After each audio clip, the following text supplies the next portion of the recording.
রূপ নিল ভৈরব। তুচ্ছ এই ঘটনাকে কেন্দ্র করে ভাঙচুর করা হয় ৫টি বাড়ি, আহত হয়েছে অন্তত ১৫ জন। আমার এই ভাঙচুর করছে, আমি মাটি কাজ করে আমার জীবনে কাজ করে ছোট বাচ্চার গায়ে বল লাগছে। তারপর এই বাচ্চার বাড়ির একটা ছেলে ছিল, জিজ্ঞাসা করছে কিরে বল লাগলো কেন।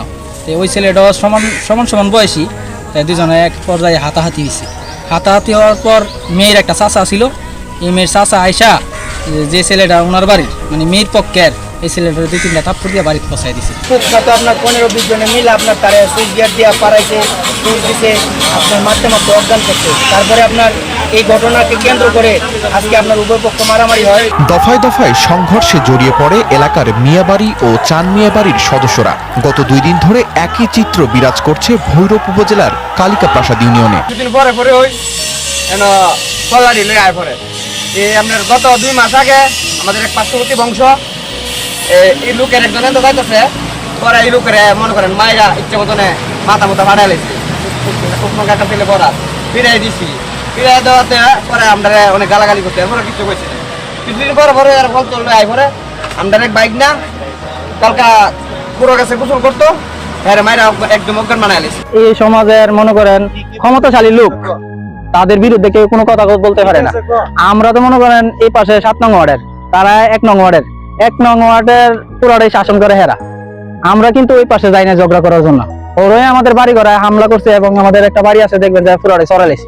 জানা যায় গত 5 জুলাই ভৈরব উপজেলার কালিকাপ্রাসাদ ইউনিয়নের মিয়াবাড়ির পাশের একটি মাঠে ক্রিকেট খেলার সময় ক্রিকেট বল মাথায় লেগে আহত হয় মিয়াবাড়ির এক শিশু। এতে প্রাথমিকভাবে সংঘর্ষে জড়িয়ে পড়ে মিয়াবাড়ি ও চান মিয়াবাড়ির সদস্যরা।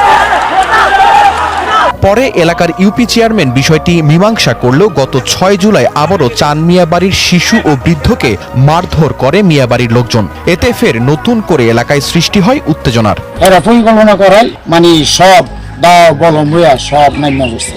এরপরে এরা বাড়ির ওই যে হিসুরি পাহাইছে, আমরা কার্য করবো 5-6টা বংশের লোক আনছে, যে মঙ্গলবার সরফত বোরহান আইছে, কুসাটে আইতেছে, মস্তু আইছে, এই ধরনের কিছু লোক হায়ার করে আনছে।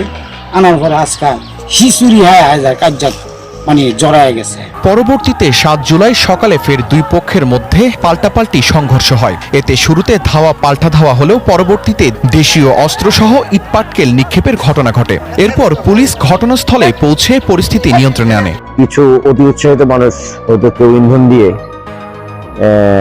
তারা আজকে আবার সকালবেলা এই 2 গ্রুপের মধ্যে তারা টেটা বল্লম নিয়ে মারমুখী